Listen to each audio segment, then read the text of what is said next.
ఈరోజు నేను ఒక హెల్తీ బ్రేక్ఫాస్ట్ రెసిపీని చూపించబోతున్నాను. ఎన్నో పోషకాలు ఉన్న రాగి రవ్వ ఇడ్లీ అండి. ఈ రాగి రవ్వ ఇడ్లీ స్పాంజ్ లాగా చాలా మెత్తగా మనం ఇంట్లోనే ఎలా ప్రిపేర్ చేసుకోవాలో ఈ వీడియోలో నేను క్లియర్గా చూపిస్తాను. ఈ రాగి రవ్వ ఇడ్లీకి కాంబినేషన్గా ఒక మంచి టేస్టీ పల్లీ చట్నీని కూడా చూపిస్తున్నాను. ఈ రాగి రవ్వ ఇడ్లీ కోసం ఏ హోటళ్ళకి వెళ్ళకుండా ఇంట్లోనే హెల్తీగా ఎలా ప్రిపేర్ చేసుకోవాలో ఈ వీడియోలో చూపిస్తాను. ఇంకెందుకు ఆలస్యం, ప్రిపేర్ చేసేద్దాము.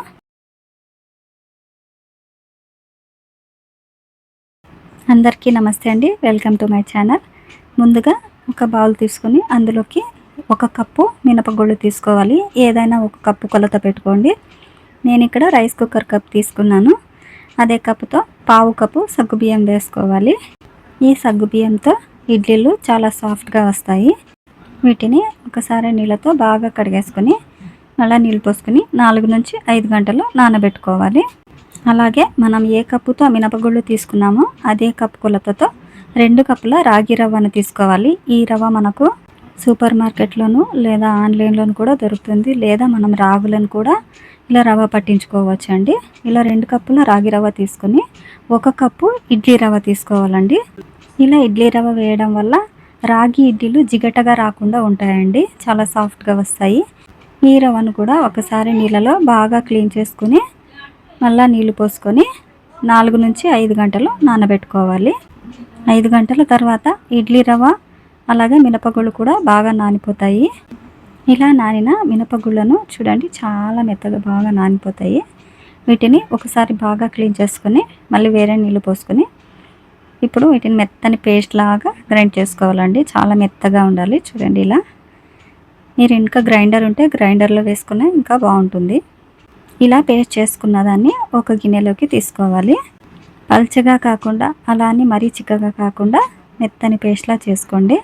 ఇప్పుడు రాగి రవ్వను చూడండి, ఇలా వీడియో క్లిప్లో చూపిస్తున్న విధంగా ఇలా 2 చేతులతో మొత్తం నీళ్ళన్నీ పిండేసి మినపగుళ్ళు సగ్గుబియ్యం రుబ్బి పెట్టుకున్న పిండిలోకి ఈ రాగి రవ్వని ఇలా పిండేసి వేయాలండి. ఇలా పిండడం రాకపోతే స్ట్రైనర్లోకి వేసేసి ఒక 10-15 నిమిషాలు వదిలేస్తే నీళ్ళన్నీ ఒడిసిపోతాయండి. అలా అయినా చేసుకోవచ్చు. చూడండి, ఇలా మొత్తం పిండేసి ఇందులోకి వేసేసి గరిటెతో కానీ చేత్తో కానీ మొత్తం పిండి మొత్తం కలిసేలాగా బాగా కలుపుకోవాలి. ఇలా చేత్తో కలిపితే బాగా కలుస్తుందండి, అందుకే నేను చేత్తోనే కలుపుతున్నాను. ఇలా కలుపుకున్న పిండిని 8 గంటల దాకా నాననివ్వాలండి. ముందు రోజు నైటే నానబెట్టుకుంటే మార్నింగ్ ఇడ్లీలు చేసేసుకోవచ్చండి. ఇప్పుడు పిండిని బాగా కలిపేసుకున్నాం కదండి, ఇలా మూత పెట్టేసి ఒక 8 గంటలు నాననిద్దామండి. నేను నైటే కలిపేసుకున్నాను. ఇప్పుడు మార్నింగ్ ముందుగా చట్నీ ప్రిపేర్ చేసుకుందాము. ఈ చట్నీ కోసం కడాయి పెట్టుకొని ఒక 2 టేబుల్ స్పూన్లు ఆయిల్ వేసుకొని అందులోకి ఒక 3/4 కప్పు దాకా శనక్కాయలు అంటామండి మేమైతే, వీటిని పల్లీలని అంటారు కదండి, వాటిని వేసుకొని బాగా వేయించుకోవాలి. మంటను లో ఫ్లేమ్లోనే పెట్టుకొని ఇలా చిటపటమని అంటాయండి, అప్పటిదాకా వేయించుకోవాలి. ఇలా రంగు మారిన తర్వాత ఒక చిన్న కప్పుతో ఒక 2 టేబుల్ స్పూన్లు ఉంటుందండి, 2 టేబుల్ స్పూన్ల పప్పులండి, పుట్నాల పప్పు అంటారు కదా, వాటిని వేసుకోవాలి. అలాగే కారానికి తగినన్ని పచ్చిమిర్చి వేసుకోవాలి. ఇవి కారం లేని మిర్చి అండి, అందుకని నేను కొన్ని ఎక్కువగానే వేసాను. బాగా కారం ఉన్న మిరపకాయలు అయితే 2-3 మిరపకాయలు వేస్తే చాలండి. ఇప్పుడు అందులోకే కొంచెం చింతపండు, కొంచెం కొత్తిమీర వేసి మగ్గేదాకా వేయించుకోవాలి. ఇవి కొంచెం కలర్ మారుతాయి, పప్పులు అప్పుడే కలర్ మారుతాయండి.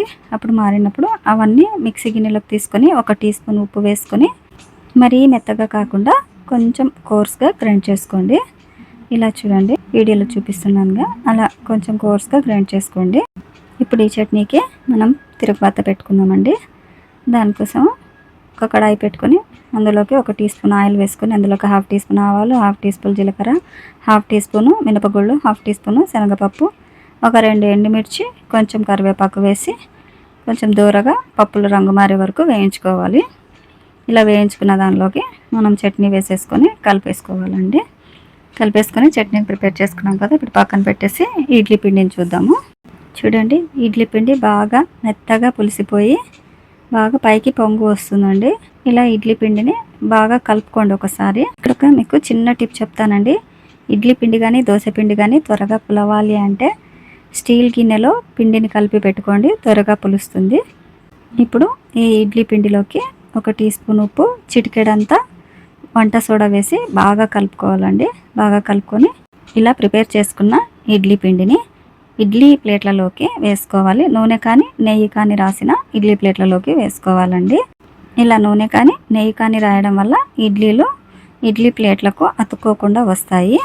ఇలాగే మిగతా అన్ని ప్లేట్లలో కూడా వేసుకొని కింద చివరగా ఉన్న ఇడ్లీ ప్లేట్ను అలాగే వదిలేయాలండి. ఒకవేళ మనం కుక్కర్లో ఎక్కువ వాటర్ వేసుకున్నప్పుడు అవి బాయిల్ అయ్యేటప్పుడు వచ్చి ఇడ్లీల మీదకు రాకుండా ఆ ప్లేట్లోకి వచ్చి చేరుతాయి. అందుకని కింద ప్లేటు అలానే వదిలేయండి. నేను ఇక్కడ ఆల్రెడీ కుక్కర్ స్టవ్ మీద పెట్టేసి నీళ్లు మరిగించుకున్నానండి. ఇలా నీళ్లు బాగా మరిగేటప్పుడే మనం ప్రిపేర్ చేసుకున్న ఇడ్లీ స్టాండ్ని పెట్టాలండి. నీళ్లు మరగకుండా, నీళ్లు వేడి కాకుండా ఇడ్లీ స్టాండ్ని పెడితే ఇడ్లీలు సరిగ్గా రావండి. ఇలా రెడీ చేసుకున్న ఇడ్లీ స్టాండ్ను ఇడ్లీ కుక్కర్లో పెట్టేసి మూత పెట్టేసి 10 నుంచి 12 నిమిషాల దాకా బాగా ఉడికించుకోవాలి. ఇప్పుడు చూద్దాము.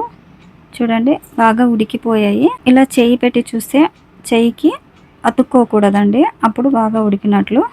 చూడండి సాఫ్ట్గా మన రాగి ఇడ్లీలు రెడీ అయిపోయాయి. చూడండి నేను ఒక ఇడ్లీని ఇలా మధ్యలో తుంచి చూపిస్తున్నాను. ఎయిర్ బబుల్స్ వచ్చాయి చూడండి, ఇలా రావాలి. స్పాంజ్ లాగా ఉంటాయండి ఈ ఇడ్లీలు. నేను ఈ ఇడ్లీల కాంబినేషన్లో పల్లీ చట్నీ చూపించాను కదండి, పల్లీ చట్నీ. నేను సాంబార్ కూడా ప్రిపేర్ చేశానండి. మా ఇంట్లో ఎప్పుడు ఇడ్లీ చేసినా సాంబార్ ఉండి తీరాల్సిందేనండి. చూడండి మిగతా ఇడ్లీలు కూడా చూపిస్తున్నాను, ఎంత సాఫ్ట్గా వచ్చాయో.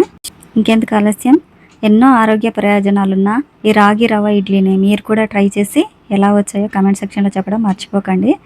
మరిన్ని ఇలాంటి హెల్తీ అండ్ ఈజీ రెసిపీస్ కోసం మన ఆర్డీజీ పిల్ల ఛానల్ని సబ్స్క్రైబ్ చేసుకోండి. వీడియోని లైక్ చేయండి.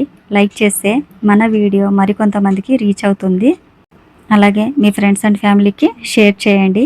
మీకు ఏమైనా రెసిపీస్ కావాలన్నా కామెంట్లో చెప్పండి, నేను వీడియో ఛానల్లో పోస్ట్ చేస్తాను. Thanks for watching.